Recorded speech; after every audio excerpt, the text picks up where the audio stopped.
अगर जैसे मक्के की फसल को अगर धक्का लगेगा और सोयाबीन भी आप कह रहे हो कि शायद पूरा हो जाए, तो ऐसे में फिर इथेनॉल इंडस्ट्री के ऊपर कितना इम्पैक्ट आता हुआ दिखाई देगा? क्योंकि इस काफ़ी हद तक हम देख रहे हैं कि सोयाबीन, मक्का और ये चावल जो है वो एथेनॉल में यूज़ किए जा रहे हैं। तो ऐसे में तो फिर उनके सामने कितना बड़ा संकट खड़ा हो सकता है? इथेनॉल में इस बार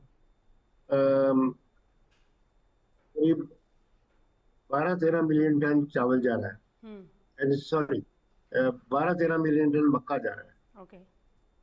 और अगले साल अ, हो सकता है कि इतना ना जा पाए, हम्म। क्योंकि पोल्ट्री की डिमांड भी करीब 8-9% बढ़ती है हर साल। हम्म। और अगर क्रॉप कम हो गई तो उसका विकल्प यह है कि अ, सरकार अगर मक्के की इंपोर्ट पर जीरो ड्यूटी कर दे ओके।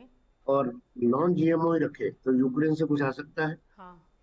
परंतु इस बार म्यांमार में भी एल नीनो का बुरा असर है। हम्म। तो ये समझिए 2-3 मिलियन टन की इंपोर्ट हो सकती है। हम्म। तो तो तो इथेनॉल में मक्का शायद इतना ना जा पाए जो इस साल जा रहा है, 2-3 मिलियन टन कम जाए। हम्म। और शुगर में, क्योंकि इस बार सितंबर एंड में जो क्लोजिंग स्टॉक होगा वो 30 से 35 लाख टन होगा, जो अपने में बहुत कम है। हम्म। शुगर की प्राइसेस अभी भी बढ़ रही हैं। और आगे जाकर सप्लाई लाइन सरकार कैसे मेंटेन कर पाती है, तो वो देखना है। हम्म। तो उसका असर ये होगा कि शुगर केन की प्रोडक्टिविटी इस साल पिछले साल से कुछ कम रहेगी, पर हेक्टेयर प्रोडक्टिविटी। हम्म। अगर क्रॉप पिछले पिछले साल जितनी भी हो जाए तो भी शायद इथेनॉल के लिए बहुत कम मिलेगा शुगर, हम्म। या नहीं मिलेगा। तो मेरी रेंज है करीब 1 मिलियन टन सुक्रोज का डाइवर्शन हो जाए, अगर हो जाए, वैसे ना हो। ओके। तो शुगर का भार भी ये ग्रेन्स को लेना है इस बार। हम्म।